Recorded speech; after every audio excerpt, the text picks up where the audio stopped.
Hi friends, எல்லாருக்குமே நிறைய கான் தெரியும். ஷாருக் கான், சல்மான் கான் இந்த மாதிரி. ஆனால் நான் இன்னைக்கு வீடியோ எடுத்தது மசாலா கான். இந்த மசாலா கான் எப்படி செய்கிறதுன்னு வீடியோ பார்க்கலாம். இதுக்கு ஸ்வீட் கான் தான் யூஸ் பண்ணணும். அந்த கெட்டியாக இருக்க கான் யூஸ் பண்ண முடியாது. ஸ்வீட் கான் வாங்கிட்டு முதல்ல அந்த அந்த கோதுன்னு சொல்லுவாங்க, அதெல்லாம் எடுத்துட்டு ஃபஸ்ட்டு உப்பு போட்டு வேக வச்சுக்கலாம்.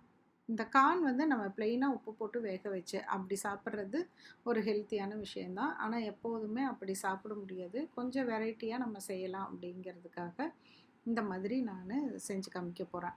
இப்போ கானை நல்லா பாதியாக வெட்டிக்கங்க.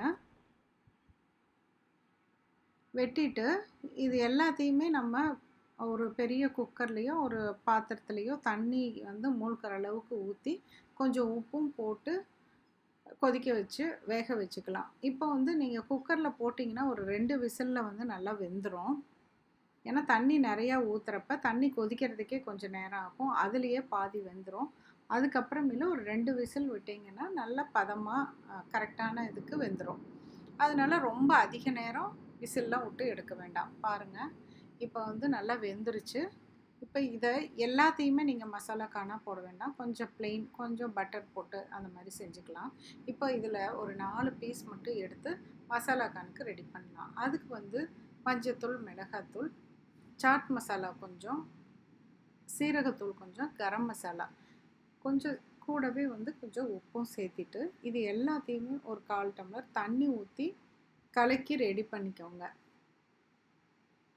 தண்ணி ஊற்றி கலக்கி ரெடி பண்ணிவிட்டு, ஏன்னா அப்படியே பவுட்ராக அதில் சேர்த்துறப்ப அங்கேயும் இங்கேயும் பட்டுக்கும். அதுக்கப்புறமேலு சரியாக ஈவனாக ஸ்ப்ரெட்டாக இருக்காது. அதனால இந்த மாதிரி தண்ணி ஊற்றி கலக்கிக்கிறோம். இப்போ ஒரு அகலமான ஒரு பேனில் 2 டீஸ்பூன் பட்டர் விட்டு, எண்ணெயெல்லாம் போட வேண்டாம், கண்டிப்பாக பட்டர் போட்டு இது செய்யுங்க. பட்டர் விட்டு நல்லா மெல்ட் ஆனதும் நம்ம கரைச்சி வச்சுருக்க இந்த மசாலா கலவையும் இதோடு சேர்த்திட்டு அந்த பட்டரோட நல்லா பச்சை வாசம் போகிற அளவுக்கு வர மாதிரி நல்லா மிக்ஸ் பண்ணிகிட்டே இருங்க. இது ஒரு லோ ஃப்ளேம்லேயே வச்சுட்டு கிளறி விட்டுட்டே இருங்க. பார்த்திங்கனாவே தெரியும் உங்களுக்கு, பாருங்கள், அப்படியே அந்த பட்டர்லாம் மினுமினுன்னு தெரியுது. இந்த டைமில் நீங்கள் அந்த கான் வேக வச்சு எடுத்து வச்சுருக்கோம்ல, அந்த கானை இதில் போட்டு மிக்ஸ் பண்ணிக்கோங்க. அதிகமான கான் நீங்கள் சேர்த்துனீங்கன்னா இதே அளவுக்கு மசாலா பவுட்ரை டபுள் டைமாக போட்டுக்கோங்க. அவ்வளோதான். இப்போ நல்லா எல்லா இடத்துலையும் ஈவனாக ஸ்ப்ரெட் ஆகிற மாதிரி பெரட்டி விட்டுட்டு எடுத்துருங்க.